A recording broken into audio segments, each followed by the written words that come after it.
Hello everybody, welcome back to another video, and today I'm going to be talking about The Wolf of Wall Street, the film directed by Martin Scorsese, starring Leonardo DiCaprio, Jonah Hill, and Margot Robbie as some of the main ones. Matthew McConaughey's in it too.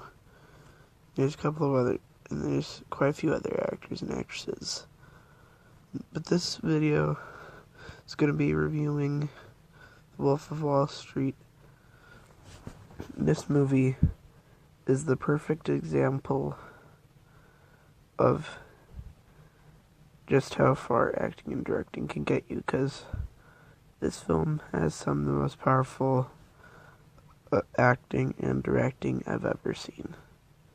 Directing gets you farther than acting, because if you got a shit director, even if the actor or actress has got energy, the film's still not going to be that good. Like, Suicide Squad's not that good, but Jay Courtney and Margot Robbie both give it energy, but the director's shit. And movies still can be bad, even if they've got great directing, because if they've got horrible acting, they can still have bad acting and stuff that can still ruin it. This movie has got just the perfect example of how you should do both. The acting in this movie is phenomenal, and so is the directing, and both working together just makes it a whole nother level. Let's start off with the acting. The acting is phenomenal. Leonardo DiCaprio, for example, is amazing as Jordan Belfort. He is out of this world. He gives a top-notch performance, and it's one of the best of his career, in my opinion. He plays this, drug-addicted, almost insane,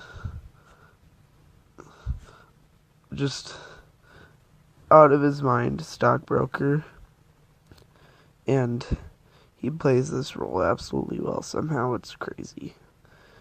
It's mind-blowing how good he does it. And then his performance is top-notch. Jonah Hill as the kind of comedic relief. I still thought he was really good in this movie. Yes, he was a little comedic, but this movie I would consider a comedy. In a way, it is a drama too, but I don't remember if it got nominated for dramas or comedies for Golden Globes, and if it got nominated for comedies, that's fitting and it's fine. I wouldn't see anything wrong with that. But Jonah Hill gives a pretty good performance, one of the best of his career, in my opinion, too. And then Margot Robbie had her big breakout role in this movie as Naomi. She had her breakout role in this movie, and she did really good in this movie, not just because she has a nude scene, but because also she just steals the screen.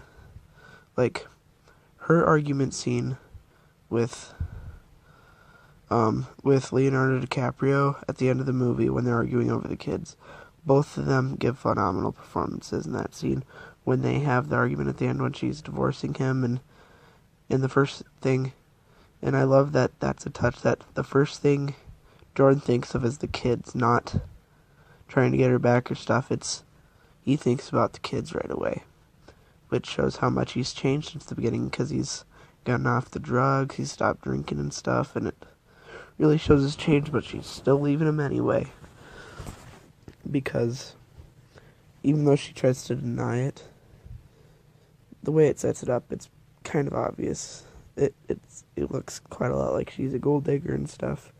I think Margot Robbie plays that role pretty well. I'm not saying Margot Robbie's well, I'm just saying she did a very good job at acting this, especially for being a new actress too. She was new at this time, and she gave a spectacular performance. It's surprising how good it was, because she was 22 when they would have been filming this, 22 or 23. Yeah, 22, because this released like 5 months after she turned 23, and they kind of shot it less than 5 months before the film came out, so she would have only been 22. And that's especially impressive too, because a lot of actors and actresses, you don't see them giving that good of performances when they're in their early 20s. But she just did phenomenal. She stole the show. And then, like, Thomas Middleditch has a brief cameo in this movie, and I thought it was hilarious too, and I thought he acted that scene pretty well, but I'm a Thomas Middleditch fan too, so yeah. I'm a fan of a lot of the actors and actresses in this movie, so I'm going to be super biased on this one. And then, next up, we've got the directing. And the directing is out of this world. It's directed by, you know, Martin Scorsese, so it's going to be a good directed movie, but it's phenomenal. I think it's one of his best, if not his best, directed film. He does a phenomenal job. Like, the way everything looks, it feels, it just moves, it's, like, perfect. It feels like the environment's, like, breathing, and you're not, like, just watching the environment, you're in the environment, and it's really cool. And then, the director is can do a large part of the acting, too, because he tells them how to feel and stuff. Like, yeah, they improvise in some scenes, but still, the other scenes, they're just doing exactly what they're told to do by the directors.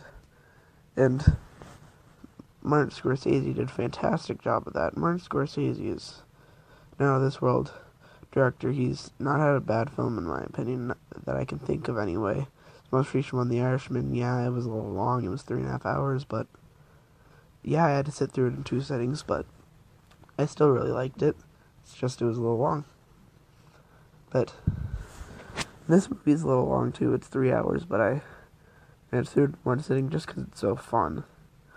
Like, and he manages to make this film not dive off of its energy for the entire runtime, which is insane, because the energy of this film just runs throughout the entirety of its 3-hour runtime.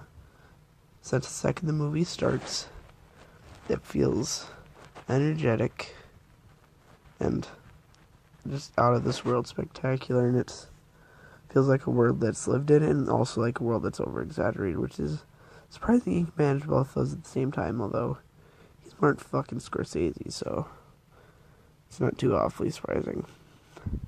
So yeah, and the actress who played, back to some of the actors, I wanted to talk about Martin Scorsese. The actress who played, Jordan Belfort's wife, like, not Naomi, but the one before that, was really good too. She pulled off the emotions and stuff really well, like in the scene where she finds out that he's cheating on her. It feels like the actress is actually, like, putting effort into it, and she's giving a good performance and stuff, and, like, she's trying, and that was just, she was really good too. Like I said, everyone in this movie gives a great performance. Another film I cannot say is bad, that's from Margot Robbie. Margot Robbie's really good. The film she's in, she chooses a lot of good films. So yeah. And then a little bit more elaborating on that earlier with the scene with Margot Robbie and Leonardo DiCaprio. That scene is like the scene with the children, just their body movements and everything is just insane. I gotta stress that enough. I just want to make sure I have time for it. But I do, because I want to make this video around like 10, 11, 12 minutes. But because both of them give absolutely out of this world performances. They both deliver splendidly well. And then the scene where Jordan has the lewds and stuff that are like super expired, and they randomly go into effect while he's at a different place to get the phone because his is tapped, and he has to get back home while he's like super high and stuff. where he can't even walk and stuff, and he can barely speak. That he's trying to get Jonah Hill's character off the phone was just amazing. It was hilarious, and I loved it. But yeah, like I said, this movie is phenomenal. One of the best of the 2010s decade. 10 out of 10, amazing. Don't tell girls best friend.